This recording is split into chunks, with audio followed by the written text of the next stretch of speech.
Right now on the National Weather Desk, storm cleanup.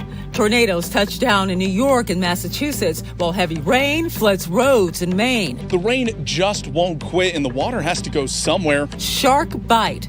The first attack along New York City beaches since the 50s seriously injures a woman. They're swimming through a school of fish, trying to take them out. We're getting caught in the crossfire. Hawaii burning. Out-of-control brush fires are destroying homes and businesses across the islands. Kids in hot cars. Why this is still a problem that needs to be addressed. Just don't leave children unattended in vehicles. There's just too many bad things that could happen. Plus, we'll help you better understand the heat index and take you inside the world of beekeeping. From our nation's capital, this is the National Weather Desk. Good morning and welcome to the National Weather Desk. I'm Angela Brown. Severe weather continues to leave its mark across the country. Flooding and a tornado leaving behind damage in New England. Families spending Tuesday cleaning up. We have team coverage starting with Gabrielle Caracciolo.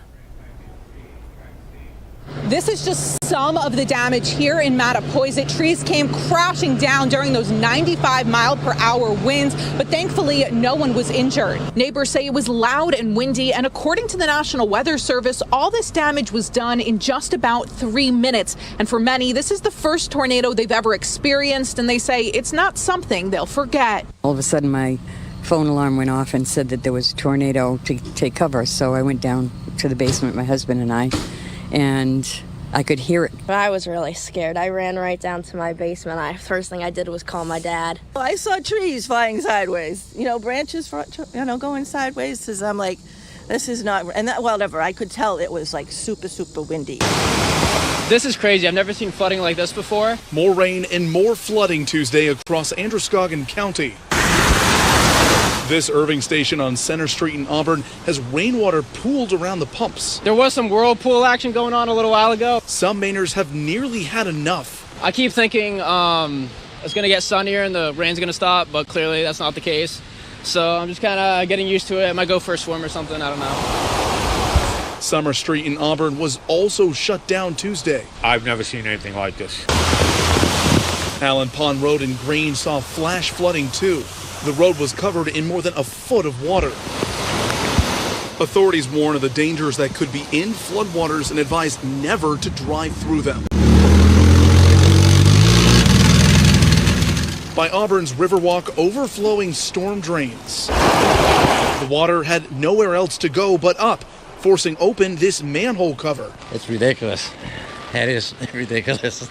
I mean, rain must be pouring out of there like crazy. I went out for a little bit this morning and then I came back to park my car, but the whole parking lot was already flooded, so I turned around and parked up on the street. But yeah, it's insane. That same system caused widespread flooding in the Boston area on Tuesday, stranding drivers on flooded roads. Some had to be rescued from their cars, like this woman right here being pulled from her window in high waters. An estimated 4 to 6 inches of rain fell in the greater Boston area. Cleanup also continues in Maryland after severe weather on Monday night in the Westminster area. Drivers were trapped for hours after power line poles came crashing down on a whole bunch of cars, and all 47 people were stuck in their cars. Rebecca Pryor spoke to one couple who found themselves trapped beneath the power lines. I don't know when we're going to get that car. Chris and Lori Ginger's red Honda Pilot still trapped under a string of power lines after the couple and their 2 grandchildren Went basically just from like it is now out to black. found themselves trapped beneath the brunt of a severe storm. I mean, I'm like, stop. The pole's coming down. Lori capturing the chaos on her cell phone. Stuck in between 2 telephone poles that came down on 140 and 97. As they're wedged between live wires. We got electrical lines all around us. We just can't move. The first pole falling in front of them, then quickly after. Pop, going right down behind us. Dozens more dropping to their backs. In total, over 30 utility poles plummeting, pinning down 34 cars and 47 people for more than 5 hours. Cleanup crews now working around the clock to remove debris and free stranded cars However, it will take time. If you see the damage, it is significant. BGE's timeline for restoration expected to take well into the end of this week and possibly into the weekend. A great job. You can't express how well they did. For Chris and Lori, they're remaining patient and relieved everyone was able to leave this terrifying scene safe and sound. Absolutely. It amazes me that no one got hurt. Although, if possible, we just want to get the I want to get my golf clubs out, but no. They would like to retrieve a few pieces of precious cargo. A powerful EF3 tornado even touched down in northern New York State. The twister left a 16-mile path of destruction near Watertown. Peak winds are estimated at 140 miles per hour. Several homes were damaged, including one building that was lifted off its foundation. Others have broken windows, roofs, and also siding. I got all the alerts on my phone, but you never really believe it. You know, like, oh, there's a thunderstorm that's going to strike. And you're like, what are you talking about? It's blue skies, you know, tornado. That doesn't happen here. Well, a local ski resort has some of the worst damage, with trees falling on all of their lifts. The metal cables on the chairlifts also reportedly failed. The greatest threat for severe weather today is across portions of Missouri, Arkansas, and western Tennessee. The risk there is 3 on a scale of 1 to 5. There is also a slight risk in the yellow circle surrounding it. Those threats are affecting about 20 million people. The American Meteorological Society says weather disasters are costing the U.S. major money. So far this year, we have had 15 weather disasters, each one adding up to more than $1 billion in damage. The National Centers for Environmental Information says that's the most billion-dollar disasters in a single year since it began tracking these events in 1980. A beach in Queens, New York, has been shut down after what officials are calling an unprecedented shark attack that left one woman injured. The victim was taken to the hospital with a serious injury to her leg. Alex Gaynor has more. The 65-year-old woman bitten by a shark can be seen here being treated after lifeguards used a buoy rope as a tourniquet on her leg. It was me and my co-workers on the beach cleaning the beach. I seen a lady in distress in the water. She was just moving around, flapping her hands. Like, we just seen like a lot of water, just like a lot of movement in the water. This parks employee says she waved over lifeguards. She was in shock. She wasn't responding or whatever. So they laid her down and, you know, they was talking to her or whatever, but she still, you know, was kind of out of it. In other photos too graphic to share, a large section of flesh is missing from the woman's upper thigh, which sources say was found on the shoreline. Lifeguards say this happened just before 6 p.m. when they go off duty for the day. Sources say the water was choppy with heavy winds and a storm approaching that may have left the large fish disoriented. A shark that doesn't usually attack humans, but so far the species has not been identified. What I think is happening is they're swimming to a school of fish, trying to take them out. And at that moment, if we blunder into that situation, we're getting caught in the crossfire. At Rockaway Beach, city parks enforcement officers patrolled to make sure people stayed out of the water. The NYPD and FDNY both had boats out on the water looking, and an NYPD drone flew overhead. Do you think you'll go in the water now? No, no, not anytime soon. Evacuations have been issued for residents of Maui and Hawaii's Big Island due to severe weather. State officials say wildfires that are being fanned by Hurricane Dora are posing a major threat to residents. Some parts of the Big Island are seeing wind gusts up to 80 miles per hour. The fires have already scorched numerous structures. The Coast Guard apparently has rescued 12 people who went into the ocean to escape the fire and also the smoke. So far, no word on any injuries. In Texas, a brush fire has burned 50 acres just north of Austin. It apparently started as a grass fire and then it quickly spread, burning 3 apartment buildings and even destroying one of those apartment buildings. So far, there's just one minor injury, and as of this morning, the fire is 15% contained. The cause is still unknown. There will be a special weekend for stargazers. The Perseid meteor shower hit its peak on August 12th and the 13th. Officials say dozens of meteors will zoom through the sky. Now, if you want to get the best look, find an area, they say, with little to no light pollution and hope it's a cloud-free day, which is the meteorological start of the fall season when that happens. And coming up, the National Weather Desk, we'll get a behind-the-scenes look at the role weather plays in beekeeping and will help you better understand the heat index.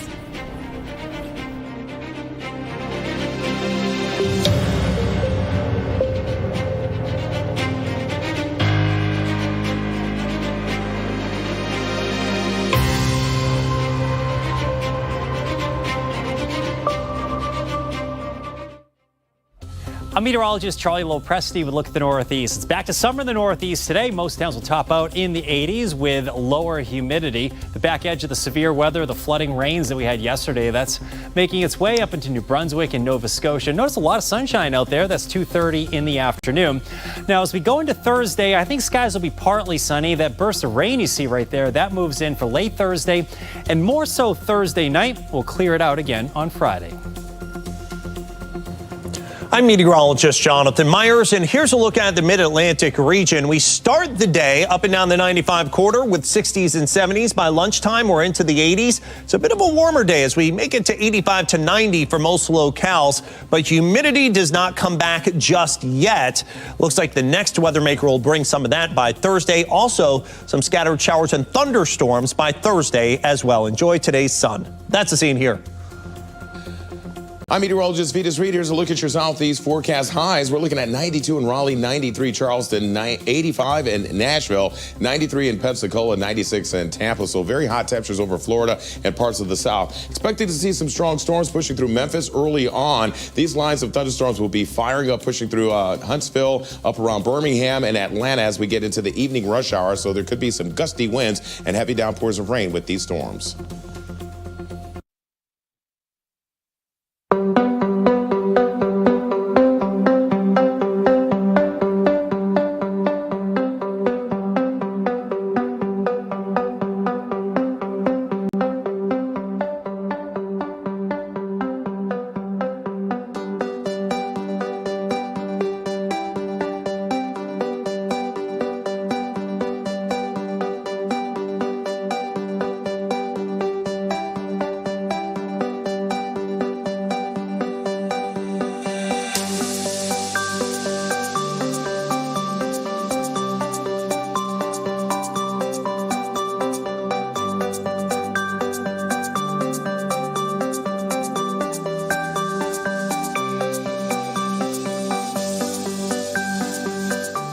You are watching the National Weather Desk. A 3-month-old boy died on Tuesday after being left in a hot car in Houston, Texas. Despite new technology and also greater awareness, children are dying in hot cars at an alarming rate. One meteorologist made it his mission to change that. Emily Gracie sat down with Jan Hull to talk about why this is still a problem and what can be done to save lives.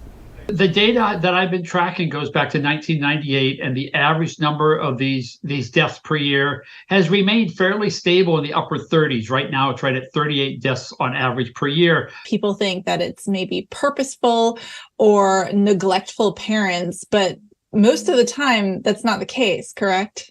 No, it's not the case, and those misconceptions have sort of prevailed that this is bad parents doing bad things. A little over half the cases, 54% of the cases, where children are accidentally forgotten in the car, while the parent or other caregiver forgets the child is in the back seat. They may get distracted. They may go onto some sort of autopilot. I think we've all have missed the exit we get off at every day on the freeway when we're thinking about something else, and all of a sudden, oops, there it went. And it's tragic, and it seems unthinkable that could happen. Well, that you have a child in the back seat, but it obviously does happen. There's also a little over 25% where children get into cars on their own. They either get overcome by the heat, or sometimes they get trapped in the vehicles. If a child is missing, check the pool first, and then check nearby vehicles. Those are the places where children can die in a fairly short amount of time. The final 20% are where parents or caregivers make a decision, oh, it's okay to leave my child in the car while I go do something else. The watchword in the safety community is not even for a minute. Don't leave children unattended in vehicles. There's just too many bad things that can happen. All right, so we know it's a problem. Can we talk solutions? Normally keep a teddy bear or a stuffed toy or something else in the child seat. Put the child in that, put that up in the front seat with you as a visual reminder But all those things that we automatically, reach for when we get out of the car, our phones or wallets or purses or briefcase, whatever it is, put those in the back seat area. Well, sometimes it may feel even hotter than the actual temperature reading because of something called the heat index. But what exactly is heat index? Meteorologist Harrison Clark recently posted the answer to that question on TikTok. So you get the heat index when you factor in the heat plus the humidity, and that gives you the feels like temperatures. And before we go any further, I need to clarify that this criteria that I'm about to talk about is specifically for the low country. It's going to be different everywhere you are, whether you're in the Midlands or upstate of South Carolina, or even if you're in a totally different state, it's going to be different. So make sure that you check with your local National Weather Service office to see what criteria heat advisories and excessive heat warnings are issued for your neck of the woods. So let's start off with heat advisory criteria through June 30th. And yes, this changes on July 1st. So for the National Weather Service to issue a heat advisory through June 30th, those heat indices or heat index values, whichever, will need to be between 105 and 109 degrees for 2 hours. And then July 1st and after, those heat index values need to be at least 110 degrees for 2 hours. And then you have the excessive heat warning, which is only issued if heat indices are projected to be at 115 degrees or higher. In North Carolina, hops production is hopping, and it wasn't always that way. We spoke with an official from North Carolina State University about how weather plays a role in growing the perfect hops. Back in around 2007, 2008, there was a shortage of hops among the craft brew industry, and a number of entrepreneurs in North Carolina tried to grow hops for this emerging industry. They had a lot of difficulties, and they came to us at the university and an extension to see if we could help them out. And we started by putting in a large variety trial. And what we quickly learned is that our yields here in North Carolina were about a quarter to a fifth of what they get in the big beer producing region in the Pacific Northwest. And that's because hops are sensitive to day length. And there's enough of a difference in day length that it seriously affected our yields. So that's when we began the breeding program to develop hops that will produce higher yields in our environment, so growing hops could be a profitable industry here. We want to show the growers how to standardize hop production. My research specialist, Dr. Lu Peng Q, is a breeder. So when we started having issues with our variety trial, Lu Peng would come through and tag plants, and he was looking for specific characteristics. And he said, I think we have the material here that we could breed a better hop for North Carolina. The brewers are seeing that we can do the yields. We have very experienced brewers who are familiar with the Pacific Northwest, look at our plants and go, yes, this is going to happen in time. As pollinators, bees are integral to our environment and the health of our planet. But if you want to be a beekeeper, there are some basics you should know. Meteorologist Ryan Munn catches up with a farmer near Portland who is dedicated to the art of beekeeping. Matthew Haas, a farmer and beekeeper at Haircrest Acres in Biddeford, says the first and most important step to beekeeping is making sure you're covered from head to toe. All right, let's do this. Next is a process known as smoking. A lot of people ask what you do when you're smoking them, and what it's doing is it's thinking it's a forest fire. It tricks them into thinking that their home is at threat. But naturally, when they smell a forest fire, what they want to do is consume honey because they may have to leave. When a bee is full of honey, it can't sting you. Bees provide a great natural sweetener, honey. They're also an essential part of agriculture and a big help to your backyard garden. Bees will go up to 8 miles for food sources. And so that's wonderful for all of us gardeners. I actually have gotten comments. I have a couple of hives down on the beach, and I had comments from the neighbors that they actually noticed improvements in their gardens when the bees moved in. Haas says if you'd like to start your own beehive, you'll first want to get a mentor. It's also important to start with more than one beehive.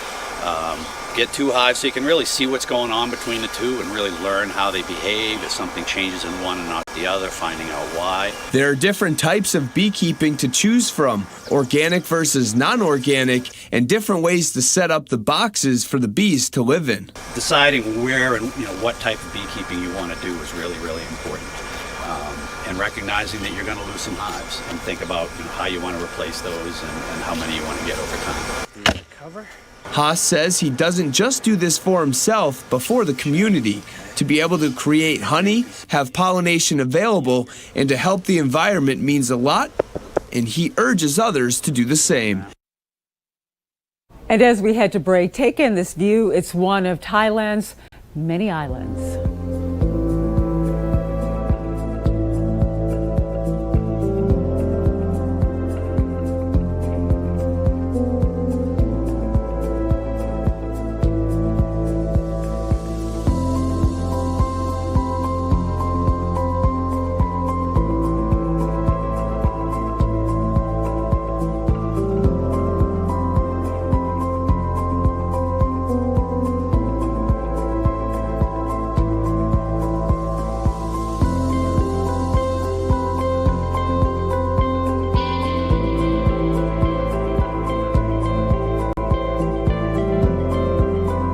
Wednesday morning, everyone. I'm meteorologist Andrew Buckmichael. We have some rain, including thunderstorms, across a lot of the southern plains here. As we go through the day today, temperatures in the 80s for most of us. A few 70s there where you're dealing with some of that prolonged rain.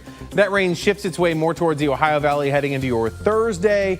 And most of us are in the 80s on Thursday. By the time we get to Friday, got some scattered showers and thunderstorms across the northern plains into the Great Lakes. And that will continue moving its way towards the Ohio Valley on Saturday. Good morning, I'm meteorologist Alex Garcia. Here's a look at your regional weather. We're starting off way too toasty into the 80s from Louisiana back into Texas. 70s up into Amarillo where things are just a little cooler. Got a little bit of a trough line, another cold front coming through. That brings some relief back into Oklahoma and into North Texas in the form of cooler temperatures and rain.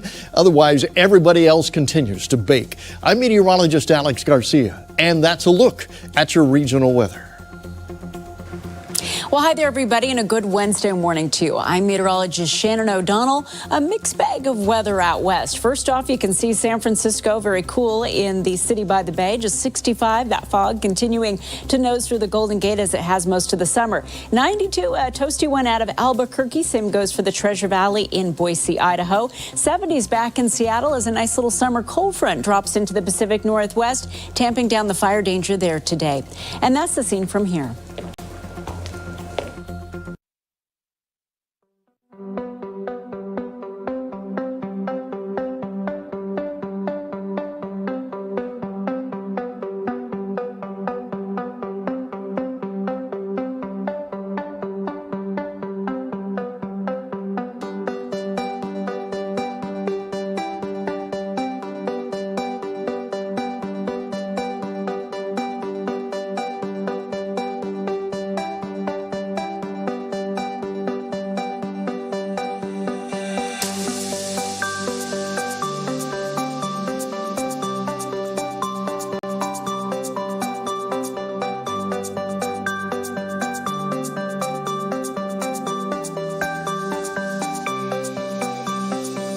You are watching the National Weather Desk.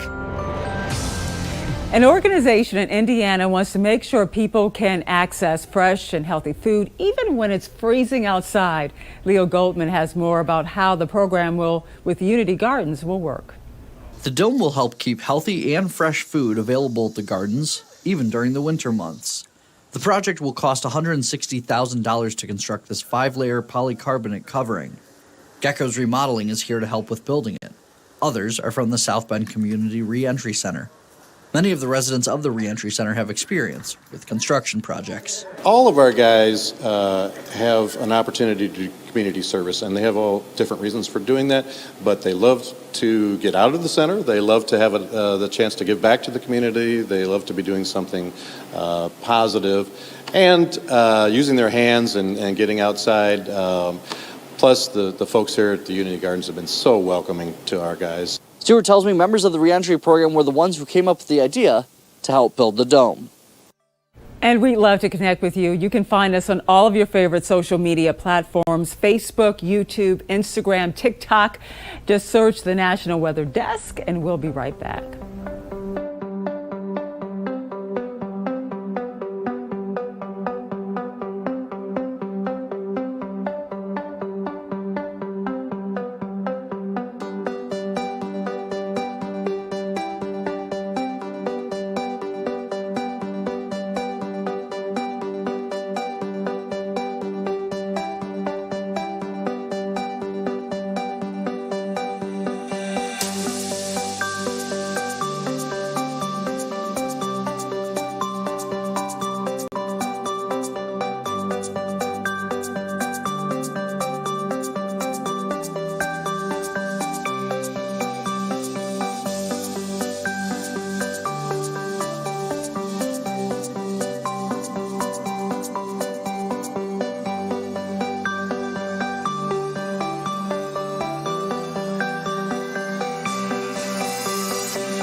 Thank you so much for joining us. Tomorrow on the National Weather Desk, we'll look at why warming ocean temps could be a risk to your health. I'm Angela Brown. Make it a great Wednesday, and we'll see you right back here tomorrow.